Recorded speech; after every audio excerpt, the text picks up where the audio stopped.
I need to vent about science again. And really, by science, I mean logic and epistemology and all of that good stuff. Not philosophy today, but um, I've done many rants on science before, and really by science we mean scientism, because we live in an era of scientism as opposed to science. Not to say that we don't also live in an era of science, but anyway, fallacy of the single cause or the single factor in this case. Both exist, but primarily scientism is what I cover on my channel.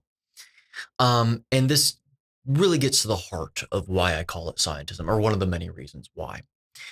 I've talked about this science, the problems with inferential statistics and applying that to human nutrition science. The idea that you can extrapolate results found in a sample to an entire population of people when you don't know anything about them.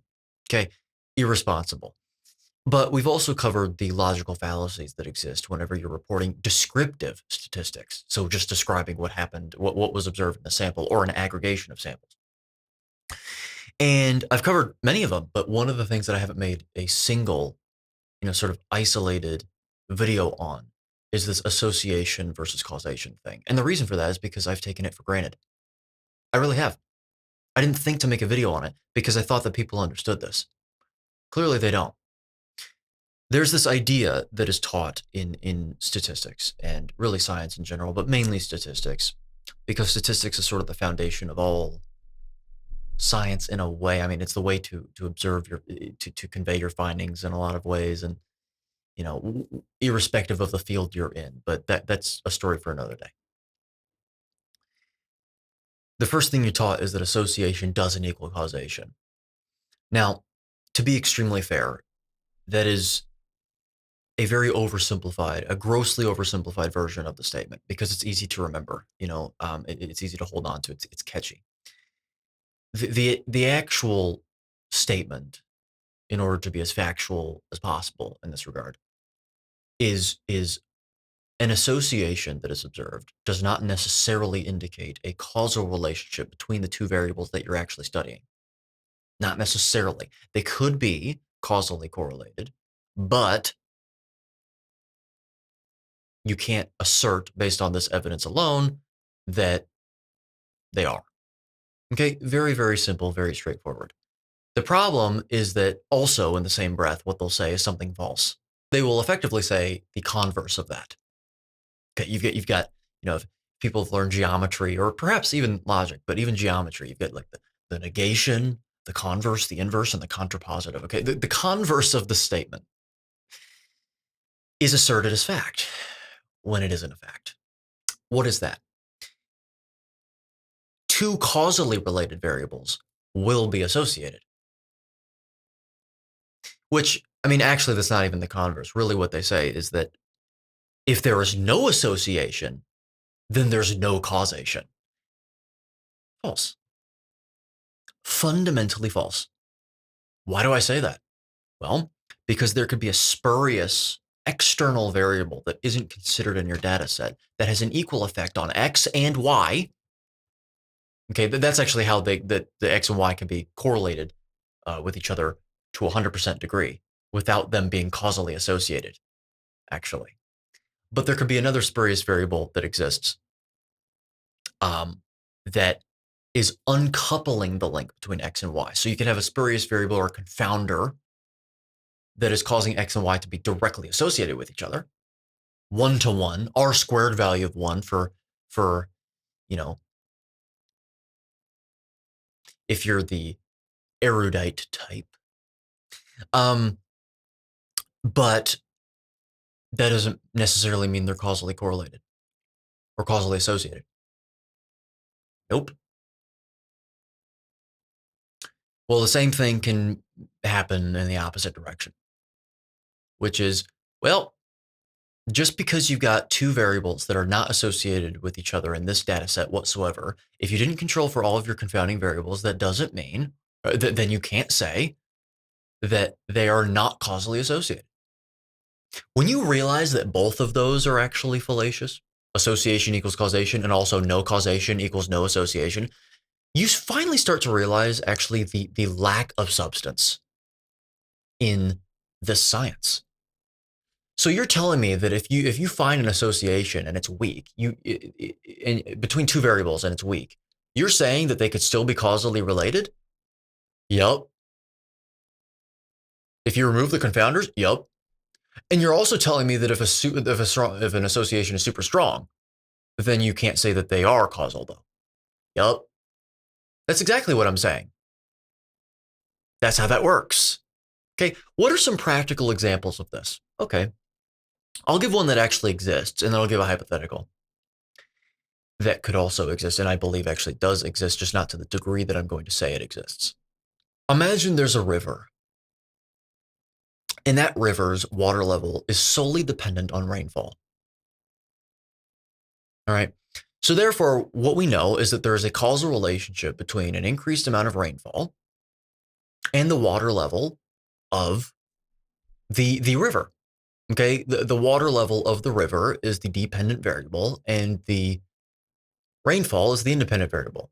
The independent variable is always the one that's being controlled, right?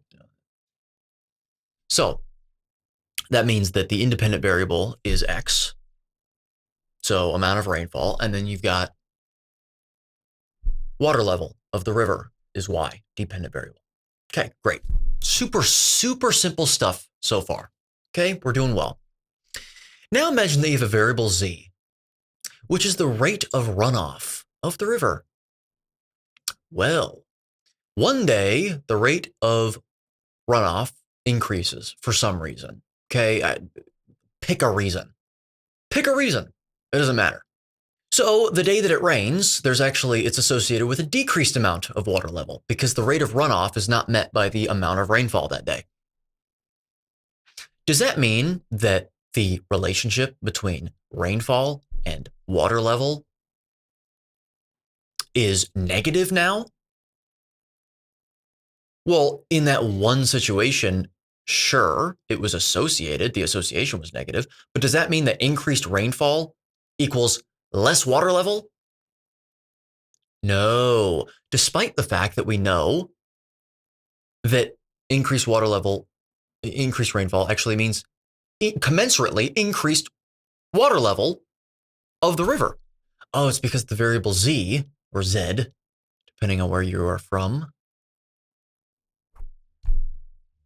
is present in the data set. Remove that, and then you've got a perfect proportional relationship. There you go. Because if you don't have that, then how many confounders are there even in just that small example? The rate of runoff, the amount of rainfall that actually occurs on the days that it rains, which puts into question another variable, which is the frequency of the rainfall. How frequent was the rainfall? Seriously, how frequent was the rainfall?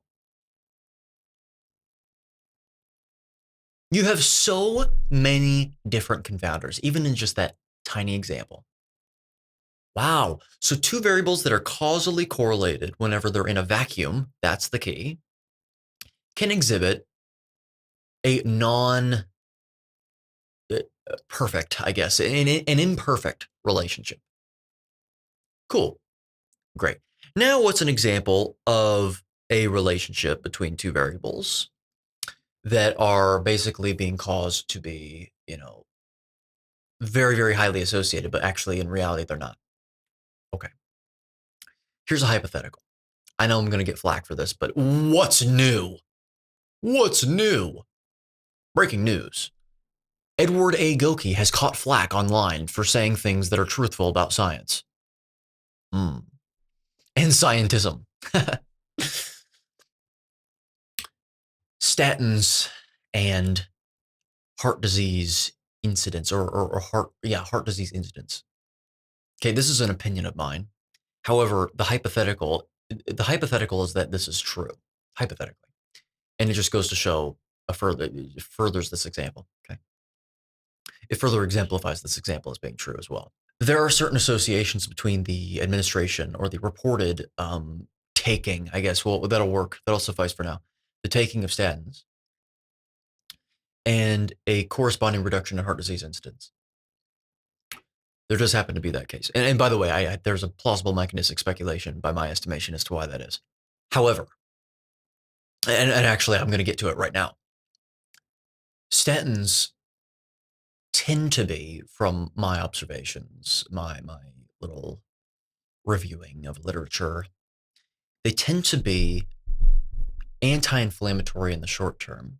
Well, they're directly anti-inflammatory in the short term, but they tend to be pro-inflammatory in the long term. Depends on who you are, as everything does.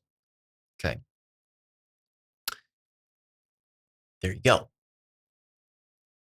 Just answered that for you. Well, what's the cause of heart disease?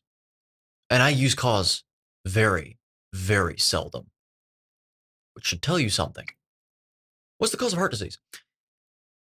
Well, it's damage to the arteries.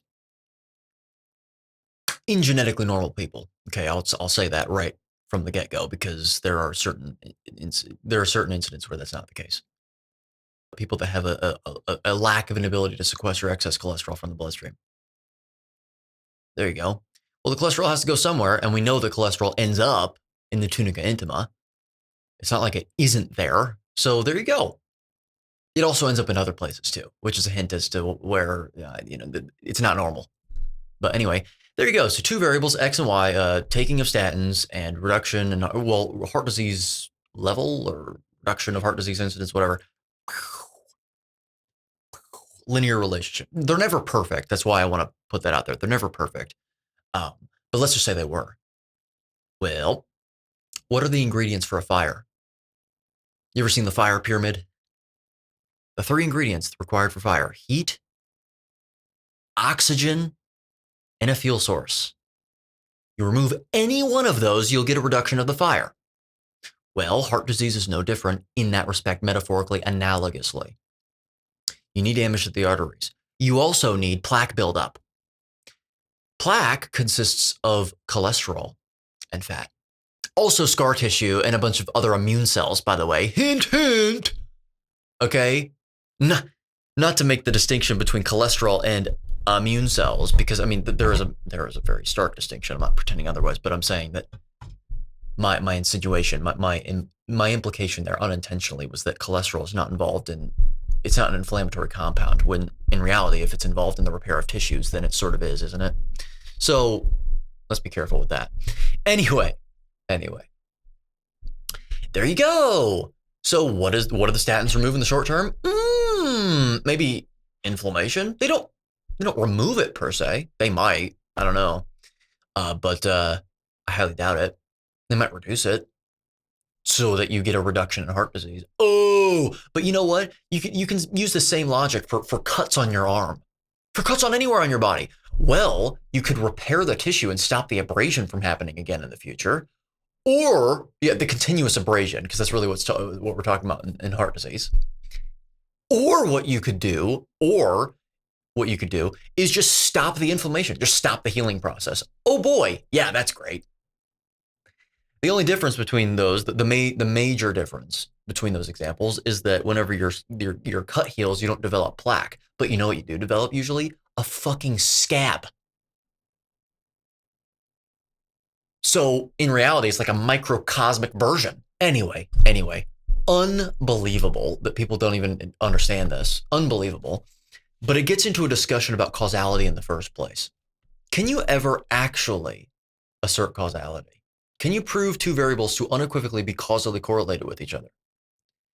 Well, certain philosophers whom I seem to admire greatly, because I haven't read enough of their work, like Room, for example, they say no, and I tend to agree. In fact, it's not even a matter of agreeing based on opinions. It's a fact. It's an epistemological fact. Can you guarantee that someone that falls from 10 feet in the air onto concrete will die? Despite the fact that the association is massive? No. In fact, we actually know this from logical fallacies being correct, certain logical fallacies that we know to be correct. Inductive certainty fallacy. Look into that one. The idea that just because no other occurrence of something, of 2 variables, interacting with each other, has been observed to act in any other way. No observance of those 2 variables interacting with each other has ever been different from what has been observed. That doesn't mean that the next time you observe them, it will be what you have observed. Fact. That's a fact. Gravity has existed for every single amount of time, every iota of time that humans have ever observed it. Does that mean that tomorrow it will still exist? No, because you can't necessarily invariably predict the future. You can predict the future, yes, but you can't always accurately predict it, if ever. You might say, well, tomorrow, what I predicted would happen tomorrow, it happened. Well, that doesn't mean that it was causally correlated. Oh, well, because it's happened in the past, it happened today. No, you just used the word because. No. Okay? Before people try and spin my words, the critics, not you, unless you're a critic, in which case, welcome to the channel. Subscribe if you haven't already. But anyway, I'm not saying that I believe that things are actually that chaotic in the universe. I'm not saying that. But what I'm saying is that you must exhibit humility in order to be truthful. Okay? You can't guarantee what will happen tomorrow. You cannot. You can predict it. And again, it depends on it depends on what your definition of predict is. A lot of people will say you can predict it, meaning like you can guarantee it, which is not what I'm saying. I'm saying you can make a prediction about it. And if you're right, that doesn't mean that those two variables were causally correlated. You predicting it and it happening. Okay? Or the fact that it's happened every single time that you've observed it and that it happened the next day. That's not how that works. That's not how it works. Okay? That's related to the appeal to ignorance fallacy. Just because something hasn't been observed, it doesn't mean that it won't happen. It's the same damn thing. It's the same fallacy. So, no, you cannot. Causality, as I say, is an ideal, like God is an ideal.